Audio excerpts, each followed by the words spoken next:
Bonjour, je suis Isabelle Boutin. Et je suis Mélanie Dufresne. Cherchez-vous la meilleure façon de promouvoir votre livre? Bienvenue au podcast Entrepreneur, la révolution du livre. Votre dose hebdomadaire de nouvelles et d'inspiration pour votre carrière d'auteur.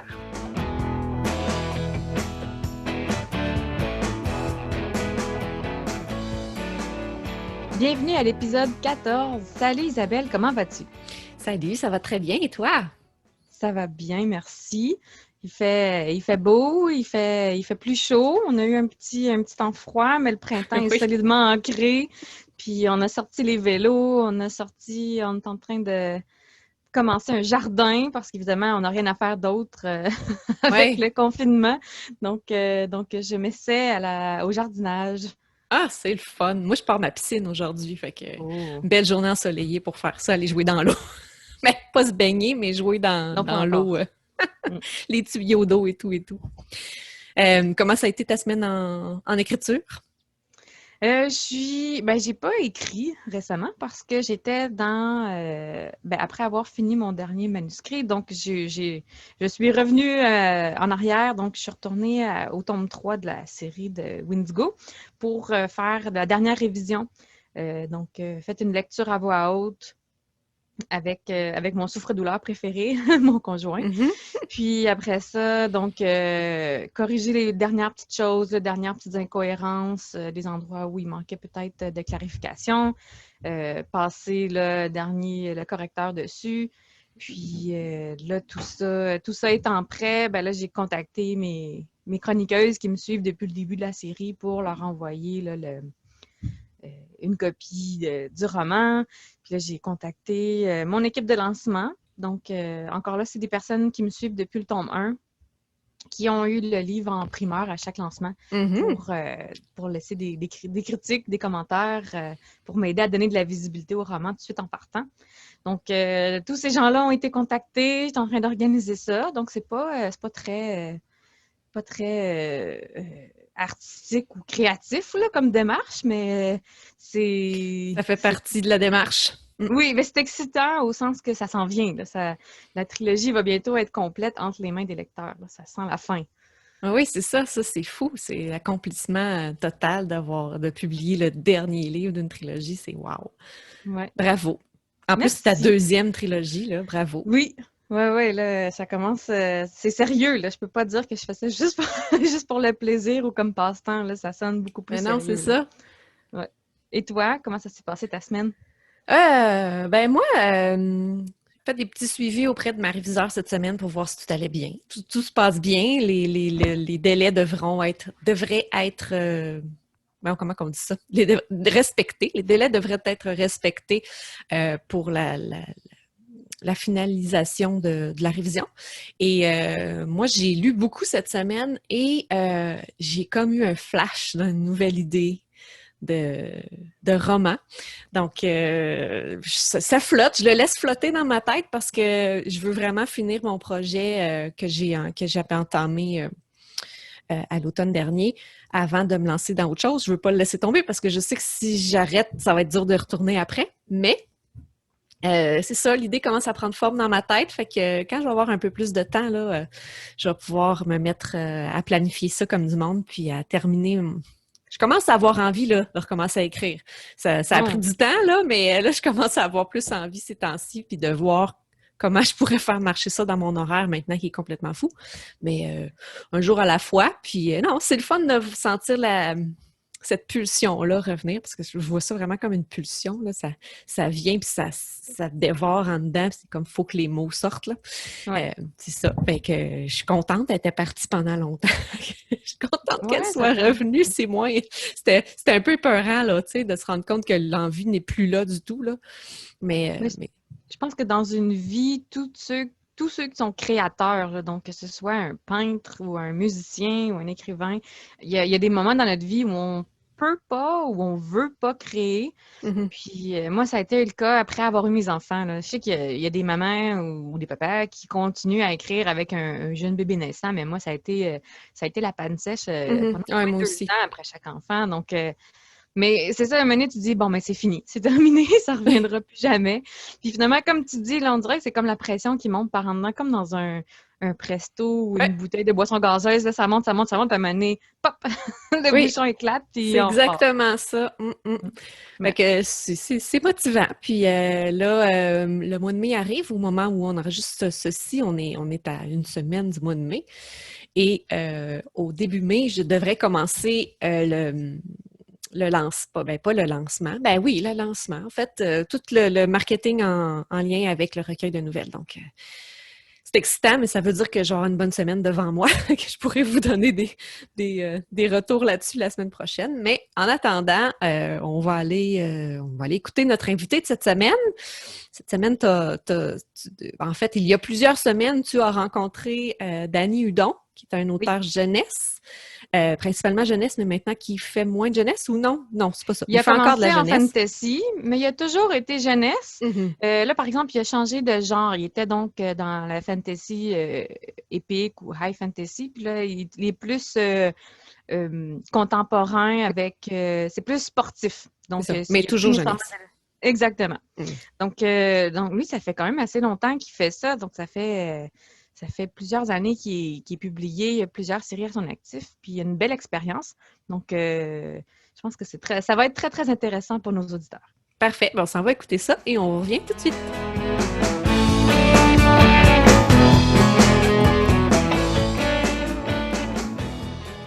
Aujourd'hui, je reçois Danny Hudon, auteur québécois de fantasy. Bonjour, Danny. Merci d'être avec nous. Bonjour. Alors, pour nos auditeurs qui ne te connaissent pas, est-ce que tu voudrais nous parler un peu de toi et du genre de livres que tu écris? Oui, donc moi, en fait, à la base, je suis un auteur jeunesse. Initialement, j'ai écrit beaucoup dans le fantasy, donc un univers imaginaire, empreint de magie et tout ça. J'ai écrit 10 livres dans ce genre littéraire-là. Et puis maintenant, je me dirige un peu plus vers un style réaliste, là, jeunesse, avec ma dernière série, donc qui est Team Cheerleading.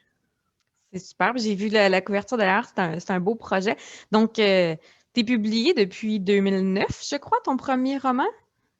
Oui, exactement. Mon premier roman a sorti donc quand j'avais 17 ans à peine.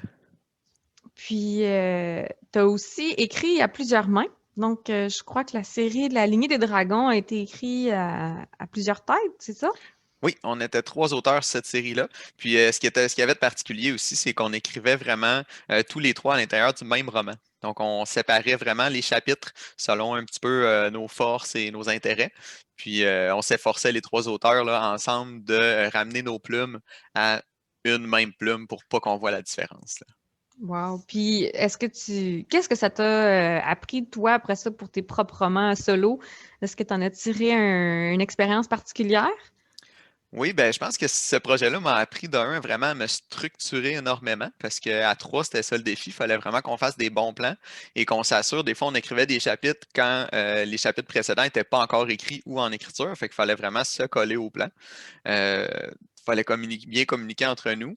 Puis aussi, je pense que le point majeur de ça, c'est que ça a brisé un peu le côté solitaire de l'écriture.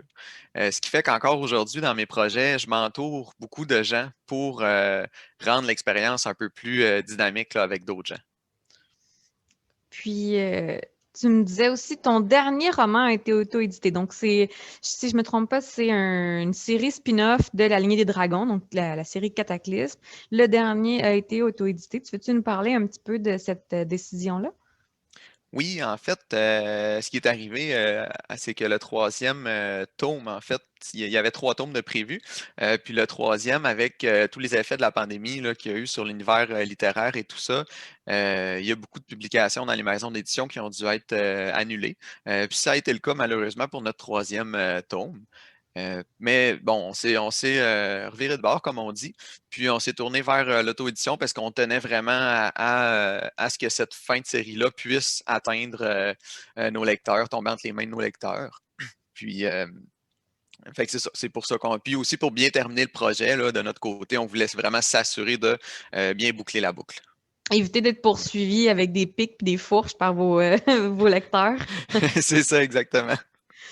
Euh, donc, et puis là, j'ai vu tantôt que tu avais une sortie dans 2 jours. Donc là, dans le fond, ça va se trouver à être le 1er avril. Tu vas avoir une sortie. Donc, parle-nous un peu de ce nouveau projet-là. Oui, ça, je suis vraiment très, très, très emballé par ce projet-là. En fait, c'est une série que j'avais en tête depuis des années que je voulais écrire sur le cheerleading. Donc, c'est un sport dans lequel je suis plongé là, depuis les 15 dernières années. J'ai mon entreprise personnellement. Je suis propriétaire d'un club de cheerleading au Saguenay. Fait que c'est vraiment un livre, en fait. Le titre, c'est Team Cheerleading, qui va faire partie d'un collectif sportif avec plusieurs sports. Euh, Puis l'objectif, en fait, c'est un peu de démystifier les sports qu'on connaît moins pour vraiment donner un- un aperçu réaliste là, du milieu et de ces sports-là. Essayer de donner la piqûre aussi aux gens qui vont nous lire. Puis, fait que c'est ça. Puis, donc, ça s'adresse jeunesse, mais bien sûr à tous les âges, là, tous les gens qui vont aimer le sport. Donc, tu disais que ton fantasy était orienté aussi quand même assez jeunesse. Par contre, tu as vraiment un changement de genre, là, où est-ce qu'on est passé de la magie des dragons, puis là, on est vraiment dans le monde réel, donc contemporain. Fait que qu'est-ce qui t'a poussé à faire ces changements-là? Oui, ben en fait, je voulais vraiment écrire pour toutes les jeunes filles et les jeunes garçons que je côtoie au quotidien.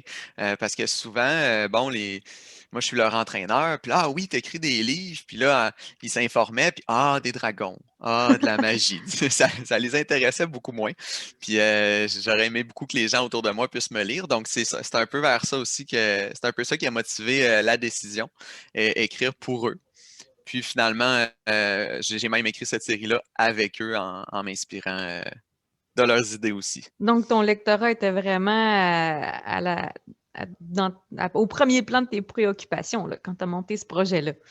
Oui, vraiment, exactement. Je voulais que ça soit une série qui leur ressemble, qui ressemble à leur quotidien pour vraiment venir les chercher puis qu'ils puissent se reconnaître comme il faut dans le livre, là. Puis, donc, c'est ça.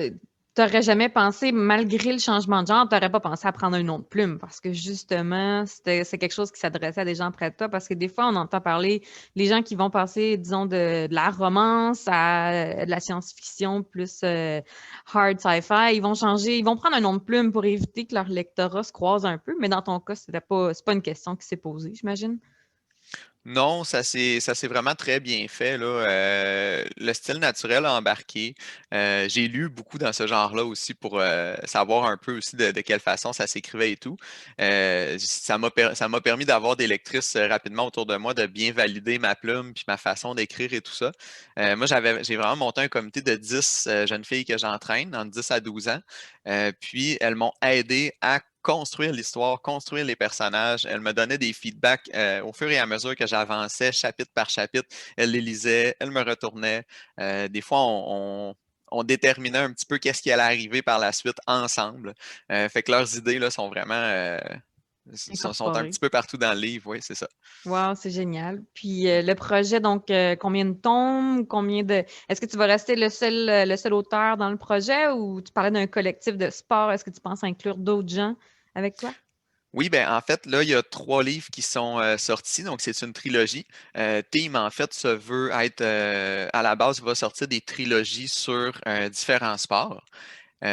Mais bien sûr, j'en ai parlé à ma maison d'édition. Si la série connaît un bon succès, assurément, moi, j'ai des idées encore plein la tête là, pour continuer la série. Fait que je fais juste espérer là, qu'elle ait un bon succès pour qu'on puisse continuer. Mais à la base, donc, c'est 3 tomes. Puis on verra qu'est-ce qui va arriver par la suite. Puis là, si je ne me trompe pas, tes premiers tomes ont été publiés par ADA. Puis là, pour ce projet-là, tu es avec Scarab, c'est ça? Oui, exactement. Donc, est-ce que c'est toi qui as approché la maison d'édition? Est-ce que c'est eux? Est-ce que tu as essayé avec ADA? Ils ont refusé le projet? Comment ça s'est passé pour démarrer ce nouveau projet-là? Ben, en fait, la maison d'édition ADA est maintenant rendue un peu le groupe ADA qui inclut plusieurs maisons d'édition. Et Scarab, en fait, Scarab Édition est une maison d'édition qui appartient au groupe ADA. OK. Donc, en fait, je travaille encore avec la même équipe là, depuis le début. Je suis très, très, très bien servi avec eux. On est super bien entouré. C'est une belle maison. Donc, j'avais aucune raison d'aller voir ailleurs. Puis dans le cas d'un jeune auteur, généralement, tu sais, on va présenter un projet terminé à la maison d'édition. Dans ton cas, comme tu les connaissais déjà bien, est-ce que tu as présenté le projet avant de le développer ou tu l'as quand même mené à bien avant pour leur présenter un projet fini? Moi, j'en avais déjà parlé un peu à mon éditeur il y a de cela quelques années. Puis, finalement, j'avais commencé tranquillement les premiers balbutiements du projet de mon côté. Puis, en même temps, ça l'a donné que mon éditeur m'a approché pour le collectif. Et puis, donc, m'a dit, si ça t'intéresse, on commencerait le collectif avec toi, avec ta série sur le cheerleading. Est-ce que tu es prêt à embarquer? Fait que là, ensemble, on a un peu déterminé les balises du projet avec les autres auteurs aussi, puisque donc il y a d'autres auteurs dans le collectif.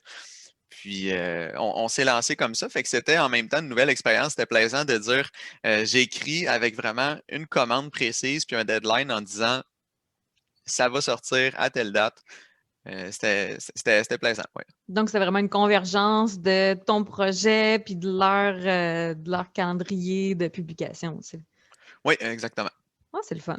Puis, donc, est-ce que l'écriture, c'est un projet de vie? Donc là, tu t'es impliqué dans d'autres projets comme le cheerleading. Ça représente quoi? Est-ce que tu souhaites en faire ton occupation principale?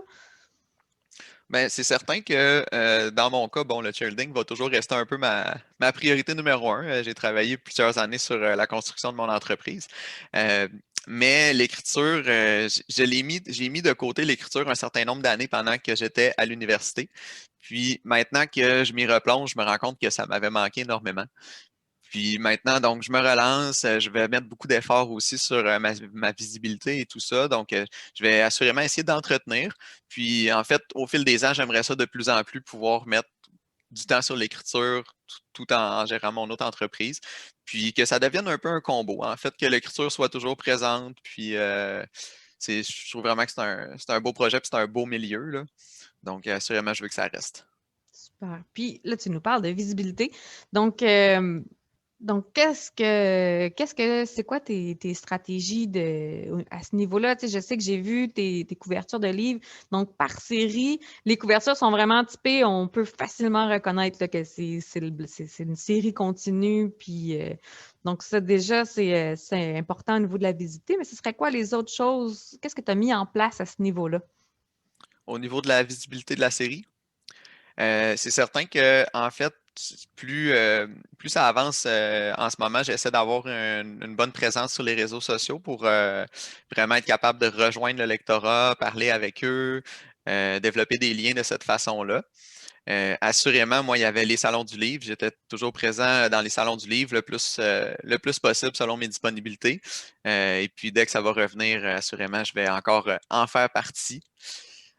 Puis sinon, j'essaie le plus possible là, d'organiser des concours, Moi, j'ai vu ton essayer. quiz sur Facebook. Est-ce que tu as eu un bon engagement? Comment ça a marché? Oui, ça va bien tranquillement. En fait, c'est une série de 10 questions sur un mois. On a 3 questions de fait et plus les questions avancent, là, plus il y a des gens qui embarquent. Fait qu'en même temps, ça permet justement de faire jaser un petit peu, de créer de l'activité sur la page Facebook. Donc, ce qui permet aussi ensuite que les autres publications soient plus vues. Puis, comment est-ce que tu vois ça, là, donc la visibilité, la mise en marché, le marketing? Est-ce que pour toi, c'est un mal nécessaire, c'est un plaisir, c'est un défi? Ben, sincèrement, moi, j'aime ça, en fait. Je le vois un peu comme un défi, justement. Je pense qu'à chaque. Bon, c'est aussi une stratégie qu'il faut mettre en place. Il faut essayer de travailler un petit peu. Des fois aussi, on y va avec le feeling. Bon, ça me tente à soir de faire une publication parce que il s'est passé ça. Bon, on le raconte. Mais en même temps aussi, sur le long terme, on essaie d'atteindre des objectifs. Fait que c'est toujours un petit peu, je le vois comme un défi. Que c'est quoi, ça va être quoi la meilleure stratégie? Est-ce que, oups, cette fois-là, est-ce que je vais réussir à atteindre plus de gens?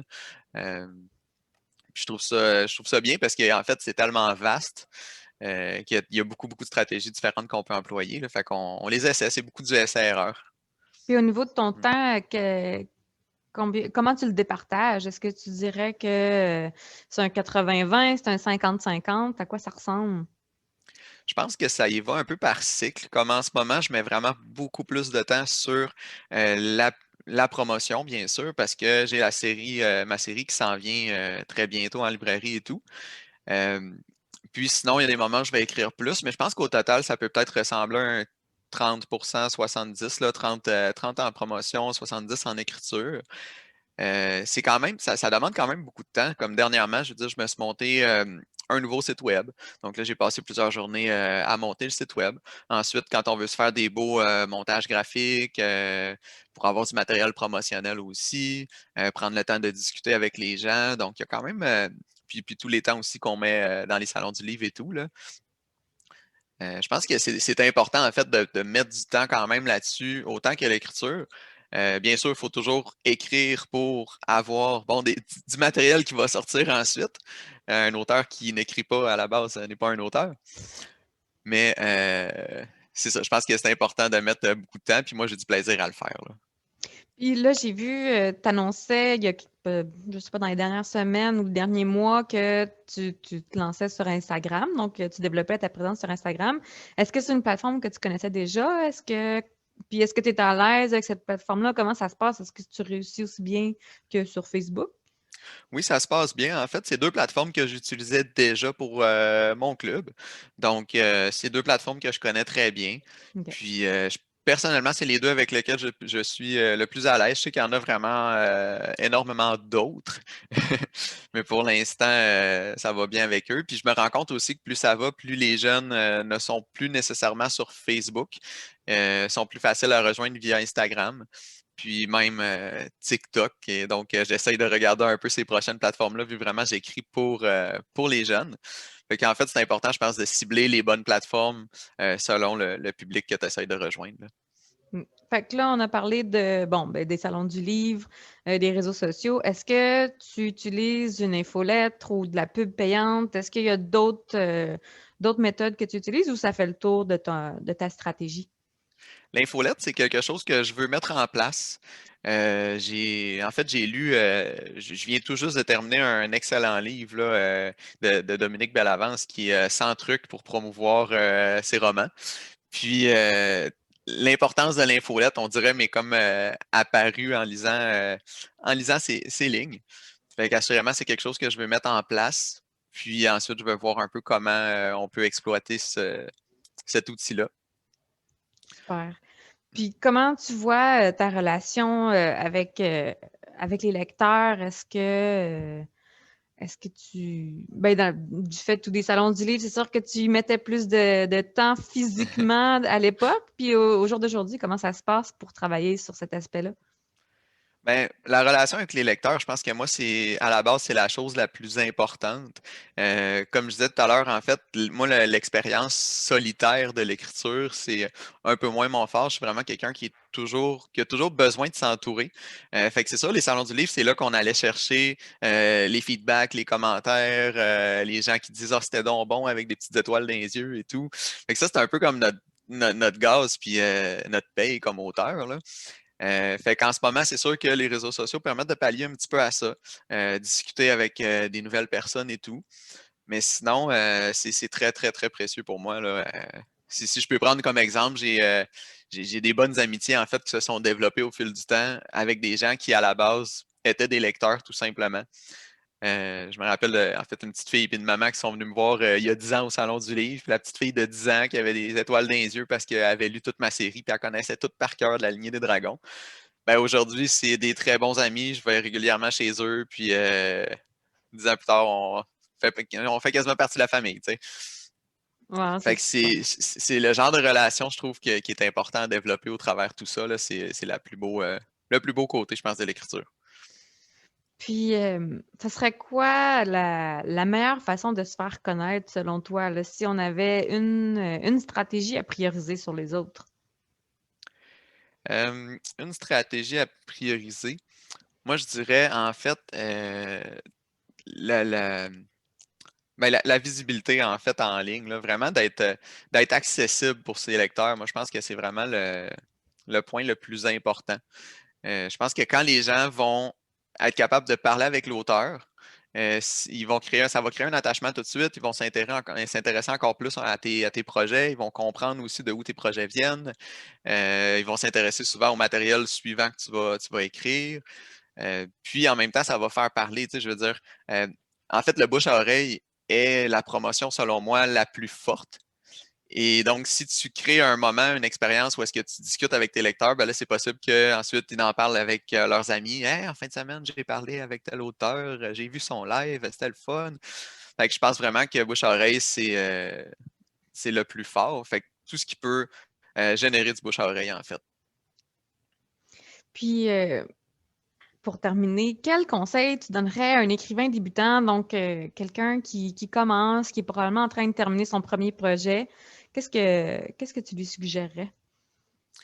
Moi, je dirais, en fait, à la base, d'écrire, oui, quelque chose qui nous plaît, parce que c'est important d'avoir du plaisir en écrivant toujours, puis que ça vienne de nous.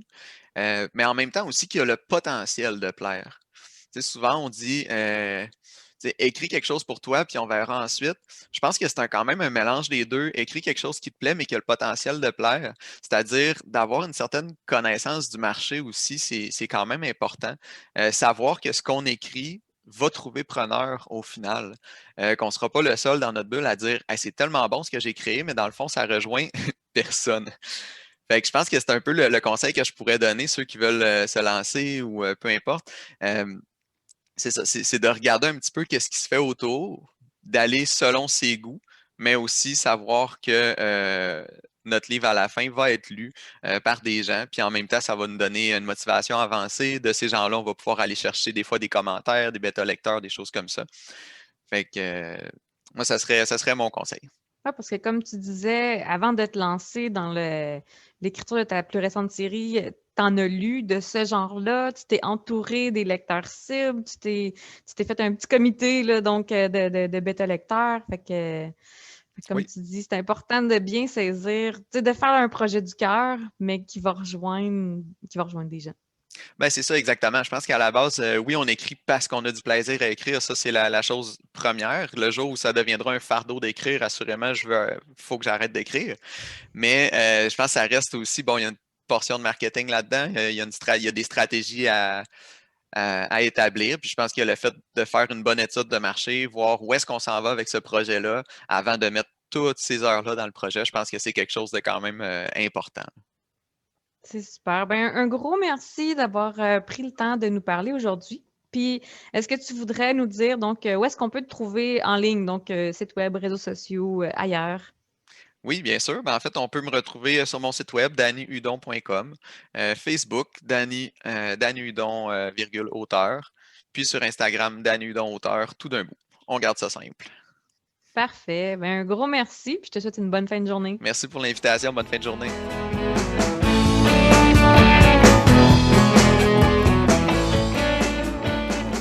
Merci beaucoup, Danny Hudon, d'avoir accepté notre invitation. C'était rafraîchissant d'avoir un auteur jeunesse pour une première fois. En fait, c'est notre premier auteur jeunesse qu'on reçoit depuis les débuts du podcast. Donc, moi, j'ai trouvé ça le fun parce que j'ai des enfants à la maison, donc on ne sait jamais trop quoi leur faire découvrir comme lecture, parce que des fois, ben moi, j'ai des lecteurs ici, mais j'ai des lecteurs qui sont pas toujours enclins à découvrir de nouveaux auteurs. Donc, ils restent dans Les favoris. dans leurs favoris, exactement. Donc, je trouve ça plaisant d'avoir un auteur québécois comme ça, jeunesse, que je pourrais leur faire découvrir. Je connaissais pas du tout, j'avais jamais entendu son nom, donc ça me prouve que dans le fond, il y en a plein des auteurs et il faut trouver une façon de faire sa marque. Je suis juste peut-être pas le public cible non plus de ces romans, mais super inspirant. Et moi, là, je sais pas ce que tu en penses, Mélanie, mais de l'entendre parler de son projet d'écriture à plusieurs, là, je trouve ça fascinant. Moi, je pense que je veux vivre cette expérience-là un jour dans ma vie, d'écrire un roman avec d'autres personnes. Ça doit être une expérience vraiment fantastique. Je sais pas ce que tu en penses, là. J'avoue que ça me rend curieuse parce que c'est pas le premier auteur dont j'entends parler qui écrit à plusieurs. Donc, il y a Aurora Squad, qui est un space opéra en science-fiction anglophone qui a été traduit en français, qui était écrit à deux aussi. Puis, il y a plusieurs autres projets comme ça que j'ai vus, puis ça m'a fait beaucoup me questionner. Mm. Puis, oui, je serais curieuse de tenter l'expérience, mais j'ai quand même une petite crainte parce que je sais que je suis quand même assez contrôlante au niveau de mes idées. Puis, je suis quand même, je sais que je suis capable de collaborer, tu sais, au travail, en équipe, mais je reste très indépendante dans ce que je fais. Fait que, honnêtement, je serais vraiment curieuse, mais je pense que au niveau de l'écriture collaborative, c'est comme trouver un couple, tu sais, trouver ton conjoint. Oui. Il faut que tu aies des atomes crochus, il faut que tu trouves la bonne personne qui est tu sais, ton pendant, donc le yin à ton yang.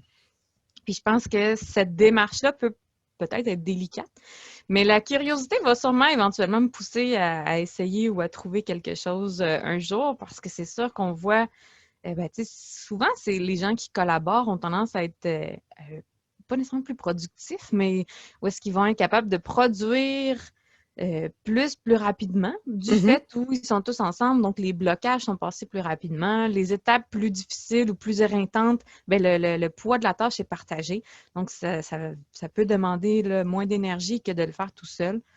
Donc, toi, est-ce que tu penses que tu le ferais en quel genre littéraire tu penses qui serait le plus adapté pour ce type de projet-là? C'est une excellente question.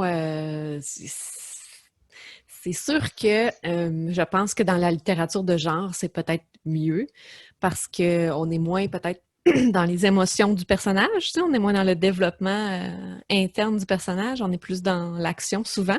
Donc, je pense que ça doit être plus facile à ce niveau-là parce que veut pas, quand on écrit, en tout cas, je ne sais pas, là, j'imagine, mais quand on écrit du littéraire, on vient qu'on s'attache le personnage, souvent le personnage principal va être un peu notre alter ego, pas toujours, mais il y a quelque chose qui part de l'intérieur, je pense. Et ça doit être difficile à partager avec d'autres. Mais je pense qu'il n'y a pas de limite, là. D'après moi, tout se fait. C'est juste qu'il faut vraiment, comme il disait, planifier parce que on peut pas partir sur une dérape en se disant « Ah, ben là, mes personnages vont faire ci, mais les autres ne savent pas puis écrivent autre chose pendant ce temps-là. » Donc, vraiment, à ce niveau-là, je pense que ça va être une expérience extraordinaire pour développer ces capacités-là de planification puis de s'en tenir au plan. Moi, je planifie, mais je m'en tiens pas toujours au plan. Fait que peut-être que ce serait une bonne chose pour moi d'apprendre à faire ça, justement, d'être plus... c'est ça, d'être plus raisonnable, rigoureuse, puis de m'en tenir au plan. Mais ouais, vraiment, belle expérience d'après moi. J'avais entendu différentes versions. Il y a des gens, s'ils ne sont pas sur le même fuseau horaire, il y a une personne qui va commencer à travailler sur le document pendant un certain nombre d'heures, puis après ça, quand cette personne-là va se coucher, donc l'autre prend le relais puis va travailler plusieurs heures sur le document. Donc, comme ça, à tour de rôle, il y en a d'autres, j'ai entendu, qui vont partager les points de vue. Donc, comme dans le cas d'une romance, avoir le point de vue de l'homme et de la femme, ou si je sais pas, un couple hétérosexuel, donc du premier individu et du deuxième individu. Puis donc, chacun en se partageant les personnages comme ça, vont donner une voix vraiment unique à chacun des personnages.